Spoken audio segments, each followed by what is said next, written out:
welcome to the show, author Christal Jordan.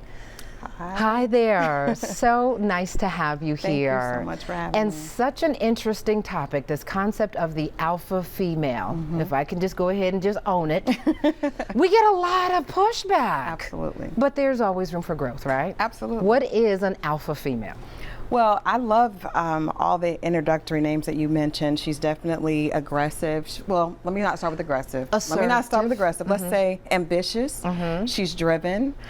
She's a leader. And these are actually great qualities. Right. I think what happens a lot of times is our alpha is created in fear, right? Because we're afraid of not having enough, or maybe we grew up from humble beginnings.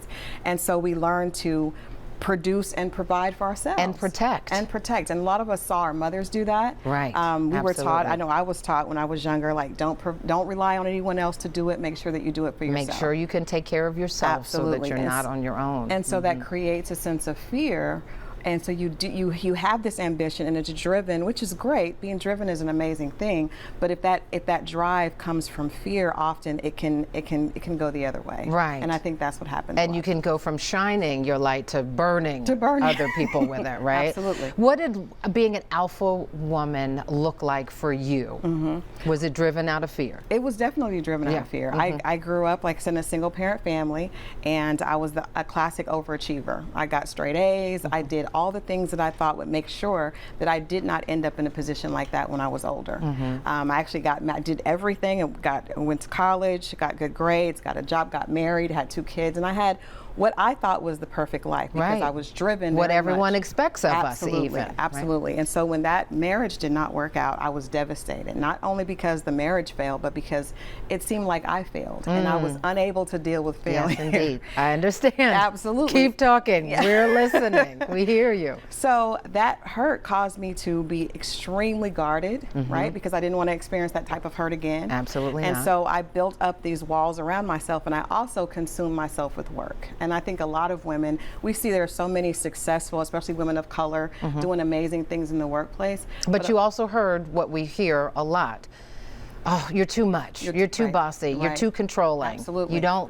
You're not feminine enough. You're always running things. Absolutely. But you know, it's funny that we hear that and people don't understand that it comes from someplace, right? Because for myself, I had a lot of guy friends. I work in the entertainment industry. I was an entertainment publicist. So all those qualities are great when it comes to work because they want to work with you. They know that you're going to be able to add value to the team. But when it comes to relationships, a lot of times that dynamic doesn't work well. Right. And you have good friends who also fit that sort of alpha female. And I want to make sure we're not like degrading this at all. No. We're owning it and owning that we and our friends sometimes have some growth. Absolutely. No, I think that the term is seen as negative, but it's really not negative. I mean, you watch a movie like The Woman King, and you see how powerful, strong leadership qualities in women is a beautiful thing. Yeah. I think that when it comes to relationships, we do have to realize that the fear that may have motivated us to be successful, or the characteristics that work in the workplace, we have to do some work to make sure that we're not applying that same thing to and as we're looking here at the cover of your book, we also want to talk about you had a girlfriend who suggested maybe you should go on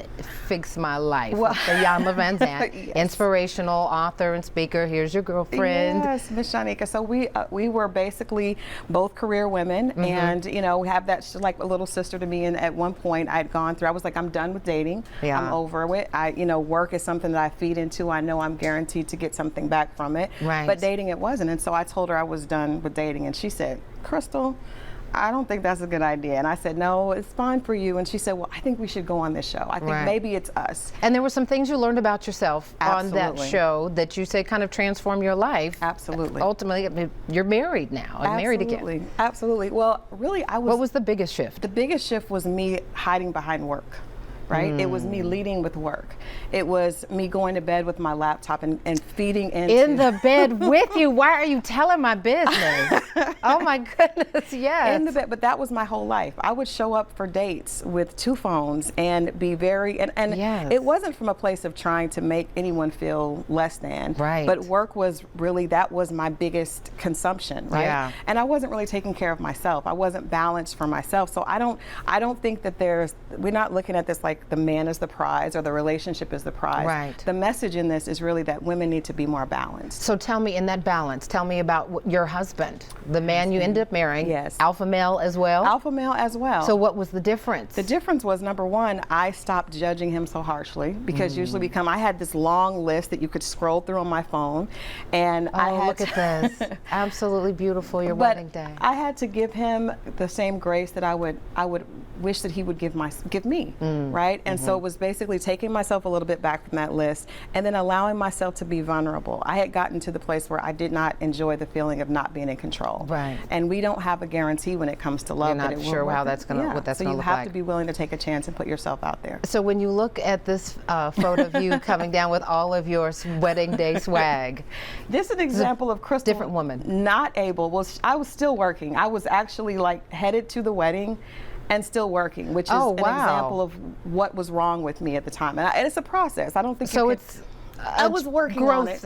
It's growth. It's a work in progress. It's a journey. It's a journey. But I kept that picture to remind me, because I was on the phone with a client giving a quote to media on the way to literally 10 minutes away from walking down the aisle. So you're not doing that anymore, Not right? doing that There anymore. is more parsing of your time and Absolutely. prioritizing what matters. But being aware of it, I think I needed to be conscious of it, and that's why I keep that to remind myself. That was a day that work should not have been a part of. You know, so it's a lesson. I'm still on that journey. And I guess the lessons that you're learning with your husband as well. And he's patient. And he had a lot of patience with me, and then we also have open communication. And so I talked to him about who I am, and he was able to accept me for who I am, and I also accept him for who he is. Yes. So it's a different approach to a relationship than I've had before. And proof that an alpha male and an alpha female can connect. Absolutely. We just have to make some adjustments. Great conversation.